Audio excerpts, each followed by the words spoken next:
to another episode of Pit Lane Pass. We've made our way to Northampton where they will face the Ipswich Witches. Now, so many people are really important about getting this meeting on, so we're taking you behind the scenes for the life of officials in Speedway.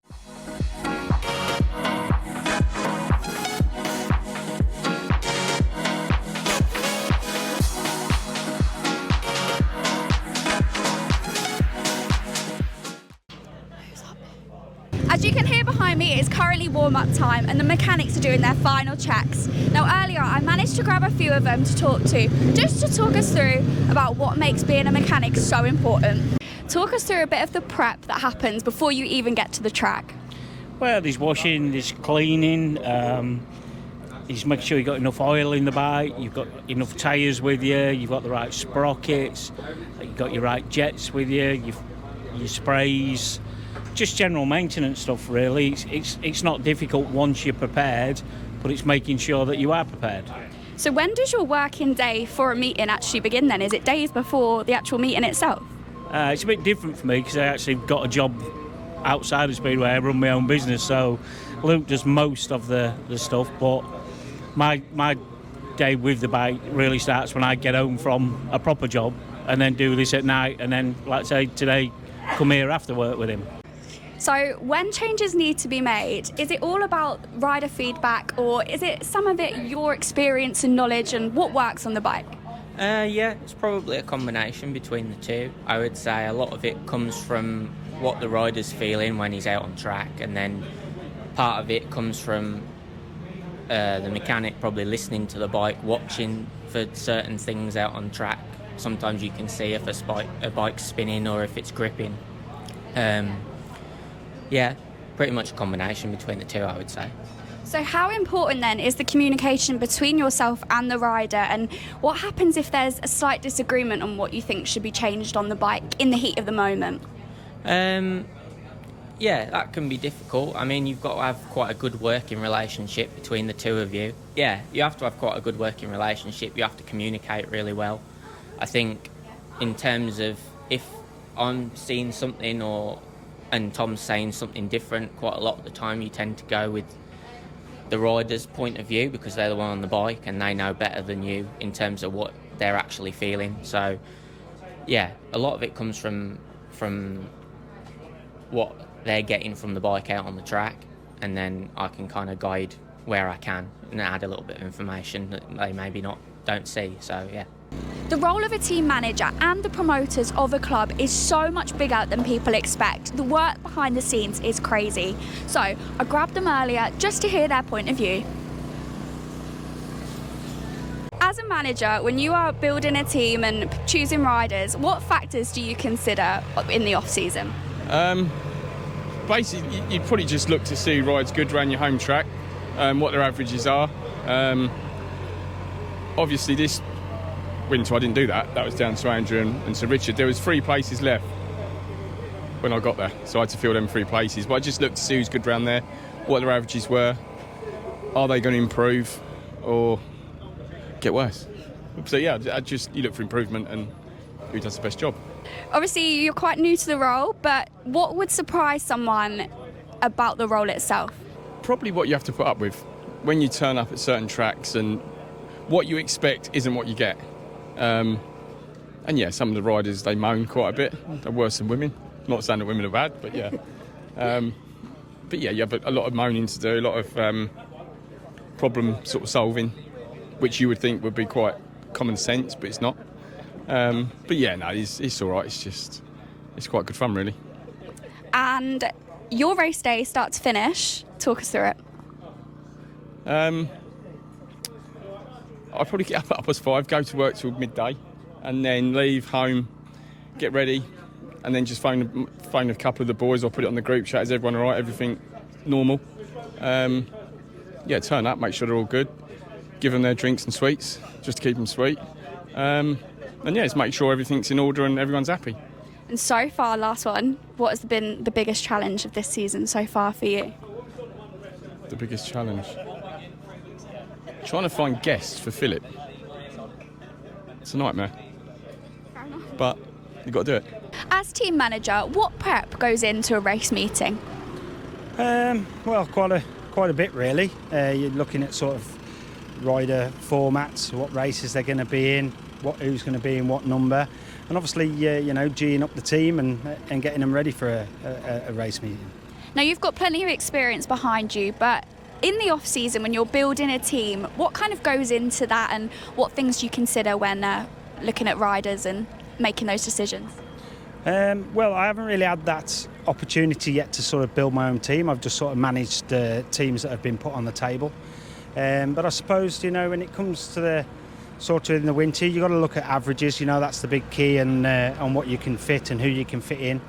And then slotting them in around. Normally, you want 3 top hitters, and then work the team sort of around them. But averages are the main thing, and the key of what you decide in the end. And so far, what have you found most challenging about being a manager? Oh, difficult question. Just trying to keep positivity in everything. If results aren't going your way, it's pretty hard to keep morale up in the pits. But no, I think I do that pretty well. And obviously, like you touched on, things don't always go to plan. No. On a race night, when big decisions are having to be made, how do you keep calm and make those right decisions? And have you ever looked back and gone, was that the right one? I don't know. Have I made any right decisions yet? I don't know. I mean, being cool and calm, is one of the key points.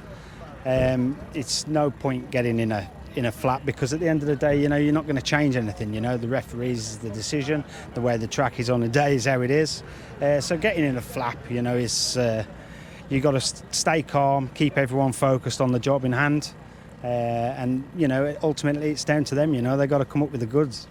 Last one, favourite moment of being a manager? Just being involved with Speedway and seeing the supporters cheer on, and winning in front of them. That's what it's all about. Richard, obviously we saw Mayfield take over at the start of the season, and you're making big changes already, but how are you enjoying the role of a promoter?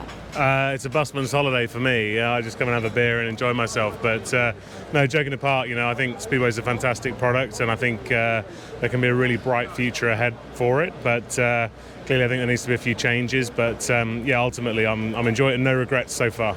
Well, how does the role change as on a race night? Obviously we've got Paul as the manager. How does that change for you, kind of taking a bit of a back seat?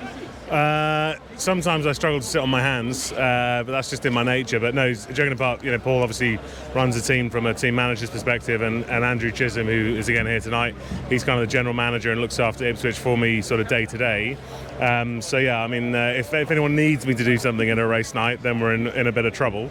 But no, joking apart, I really enjoy it, and in the last 6 months I've been in a sort of period of deep learning, and just love being in amongst it. So far, obviously, you said about learning. What skills do you think are needed as a promoter, do you think? Deep pockets. But no, I mean, in all seriousness, I just think, there's a lot of people that have been in this sport for a very long time, and they've got a huge wealth of experience and they really know what they're doing.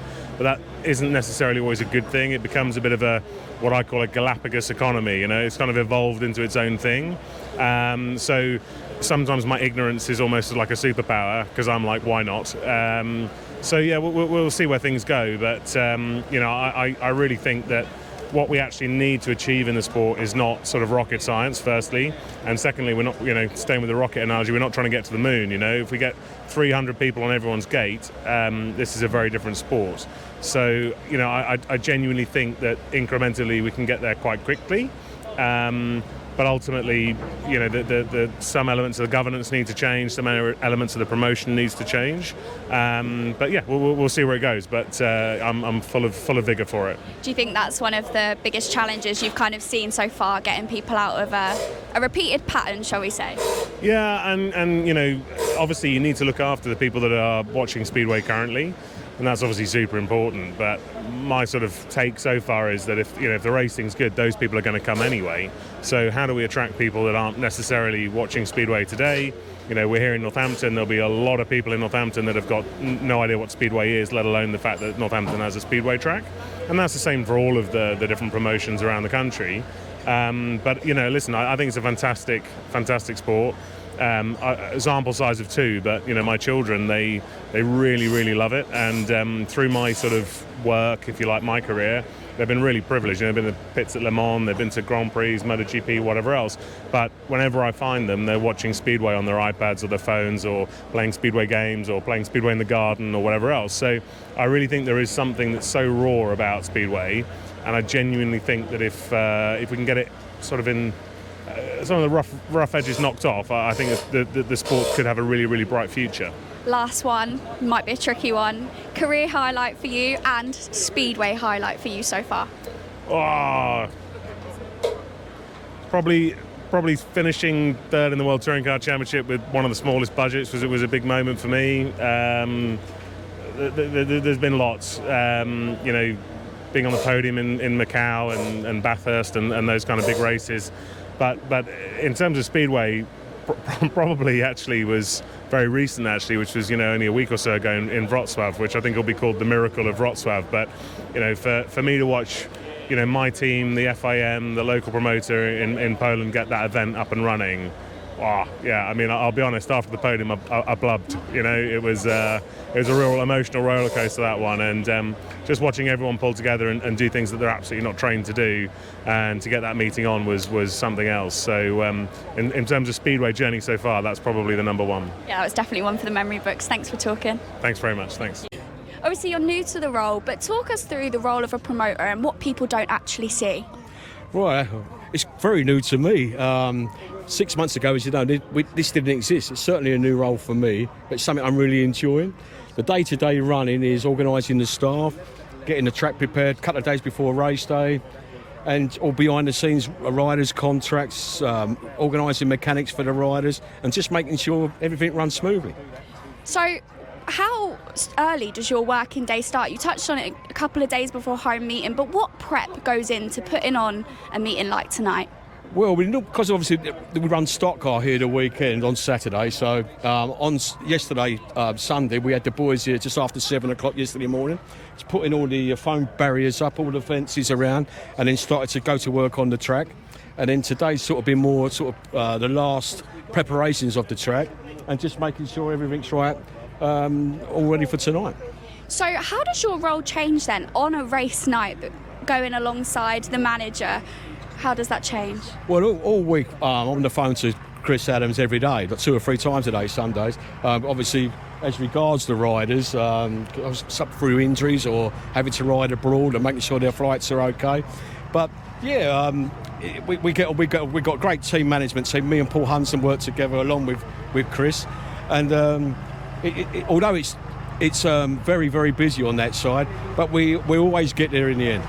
And so far, what's your favourite thing about this role? Oh, I'm a Speedway fan, that really at heart. So for me, it's wow, to be a part of it, shareholder, director, promoter. It's just, I'm just so pleased to be here. Now, of course, everyone knows Speedway and motorsport as a whole can be dangerous. They're risking their lives out there. So safety is paramount, but not just for the riders, for the spectators too. That is why we grabbed the safety officer just to hear his thoughts. Talk to us about the role of a safety officer. Okay, so a safety officer at a Speedway event is quite a varied role. Number of different things you've got to do. You've got to oversee the whole event, really, to an extent. The clerk of the course is responsible for the trackside safety, shall we say, and my role is to oversee the whole event. That includes the old adage of risk assessments, inspecting certain areas, just making sure that everything's going to be safe on the night.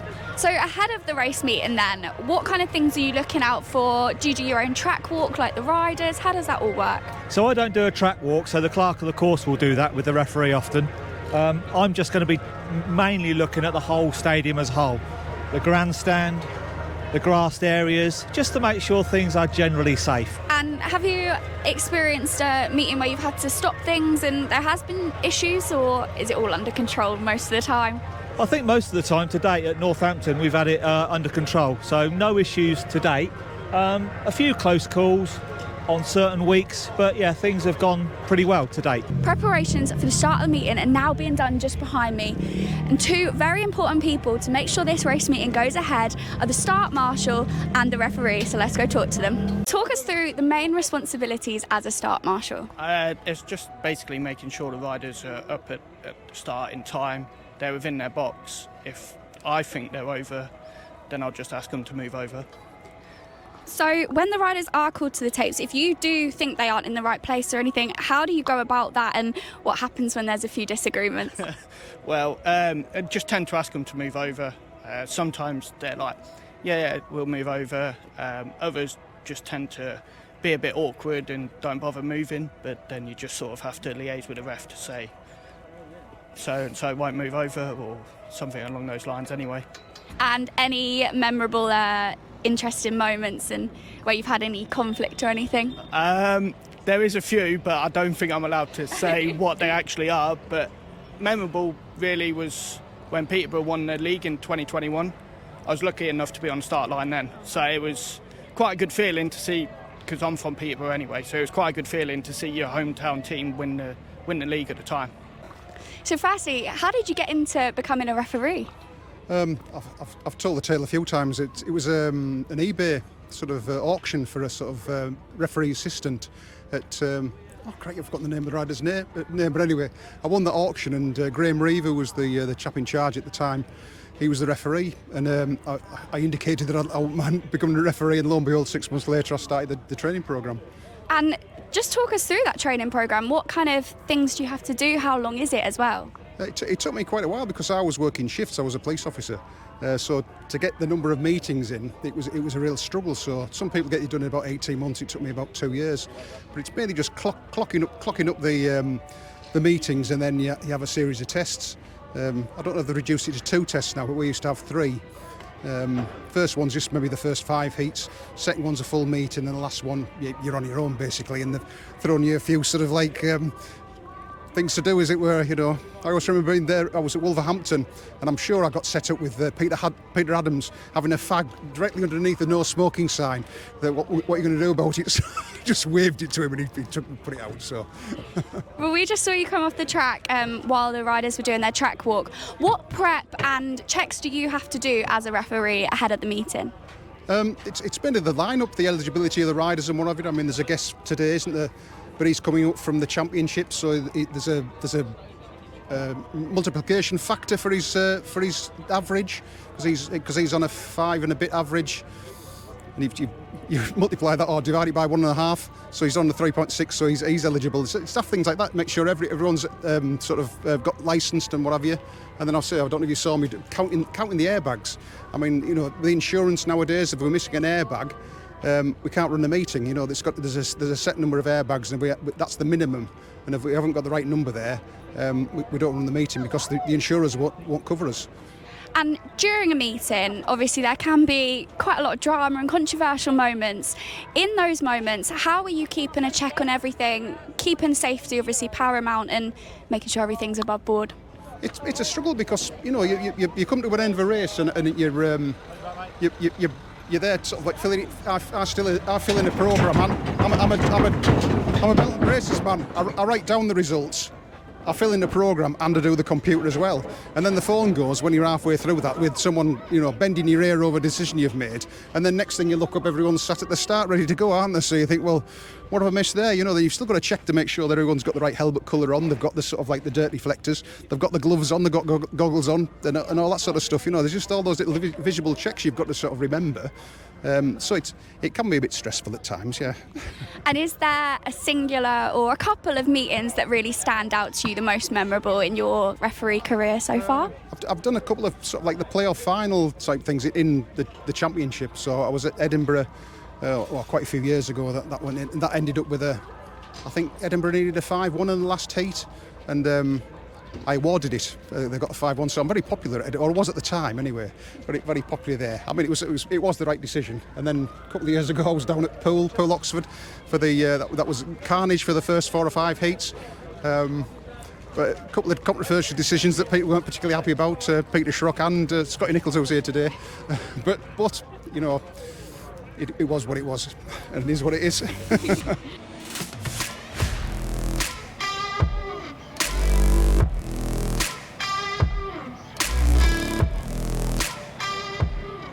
Well, the meeting is well underway. It is currently 17:25 to the Ipswich Witches.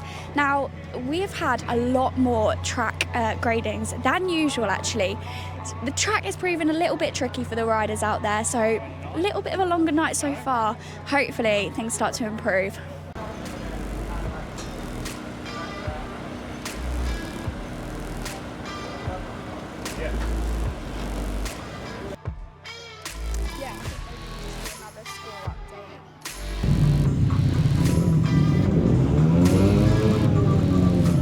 To Paul earlier about his new role as a team manager, but as you can see, he's taken on a bit of a different role tonight. He is mechanicking for Richard Lawson too, so it really just shows the effort that goes into being a team manager. Heat 12 is almost underway and there is only 4 points in it. Northampton have clawed their way back with 4 very important heats to go.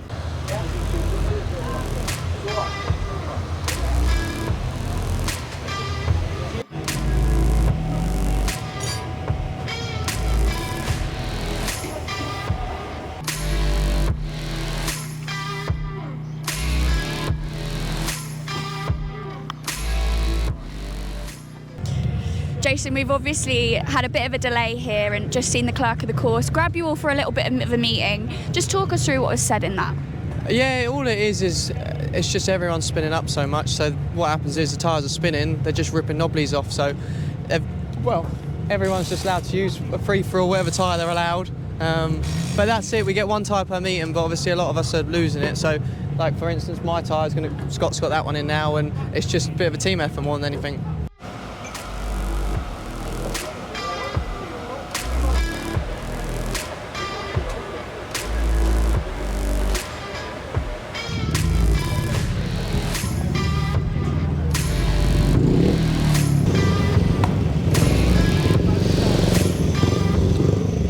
Okay, there is just 2 points in it ahead of Heat 15, so those manager choices are going to be extremely important for Heat 15.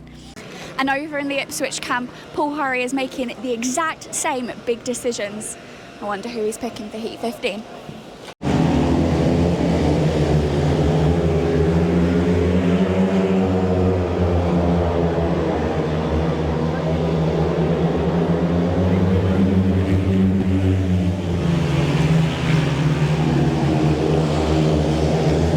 Well, that is Heat 15, all done with Ipswich, getting it over the line with just 2 points in it. Work's not done though, because the mechanics are all packing up and they're ready to do it all again, ready for the next meeting. Well, that is another episode of Pit Lane Pass done, with a slightly different twist this time. Thank you so much for joining us and stay tuned for the next one.